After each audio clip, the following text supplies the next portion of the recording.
राधे राधे। आप सभी को एक संदेश के लिए बुलाया।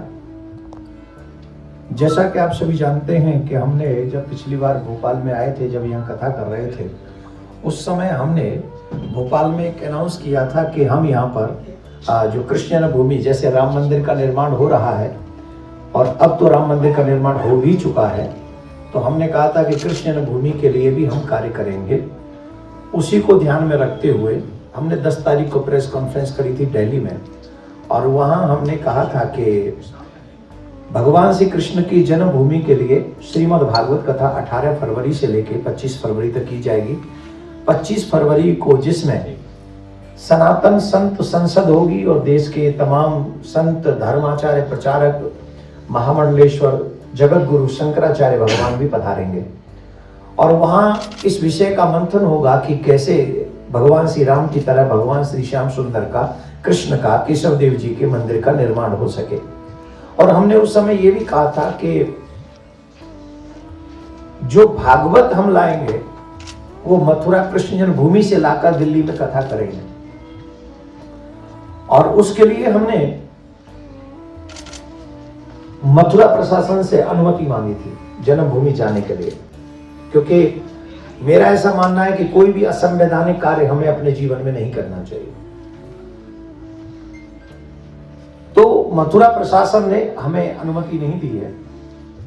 इसलिए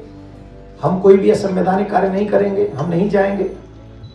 मथुरा नहीं जाएंगे। प्रयास करेंगे कि 25 को जाया जाए भागवत के पूजन के बाद, और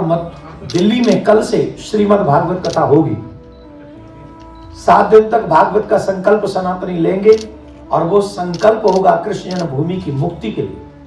कि भगवान श्री कृष्ण की जन्मभूमि मुक्त हो। हमने दिल्ली में एक और बात कही थी, और वो बात ये थी कि जिन लोगों को लगता है कि धर्माचार्य बीजेपी के प्रवक्ता हैं, तो आप लोगों को एक बात समझनी चाहिए कि जब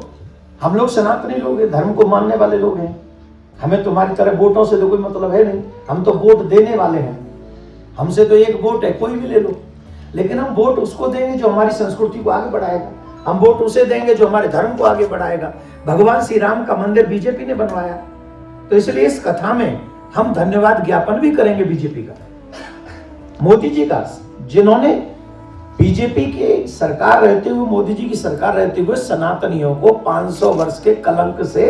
उन्होंने मुक्ति दिलाई है। इसके लिए इस पूरी कथा में बीजेपी का अभिवादन भी होगा, धन्यवाद भी होगा। दूसरी बात, जिन लोगों को ये लगता है कि धर्माचार्य बीजेपी के प्रवक्ता हैं, अभी तो बीजेपी ने सिर्फ राम मंदिर बनवाया ना, काशी अभी भी बाकी है, मथुरा अभी भी बाकी है। हम कांग्रेस को, हम केजरीवाल जी को, अखिलेश जी को, बहन मायावती जी को, राहुल गांधी जी को, और भी जो इस देश में अपने आप को पार्टी कहते हैं और जिनकी पार्टियां हैं, हम उनको उस कथा में इनवाइट करते हैं। अभी 2024 का इलेक्शन होने वाला है, आप सब लोग चुनाव लड़ेंगे, आप सबको सांसद बनना है, आप सबको अपनी सरकार बनानी है, लेकिन हम सनातनियों का क्या? हम सनातनी आप सभी पार्टियों को निमंत्रण भी देते हैं कि आप आइए और आप बताइए कि भगवान श्री कृष्ण के जन्मभूमि मंदिर निर्माण में आप हमारा क्या सहयोग करेंगे। आप हमें बताइए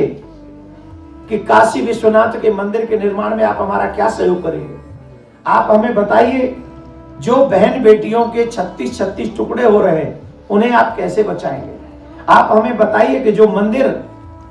गुरुकुलम जहां बनते थे, जो संस्कृति थी, वहां वेब सीरीज जैसी चीजें आ गई हैं, उन वेब सीरीजों से हमारे परिवारों को कैसे बचाएंगे। तो हम इन सब विषयों पे, प्रमुख कृष्ण जन्मभूमि का मुद्दा रहेगा। तो हम चाहते हैं कि आप लोग, मध्य प्रदेश में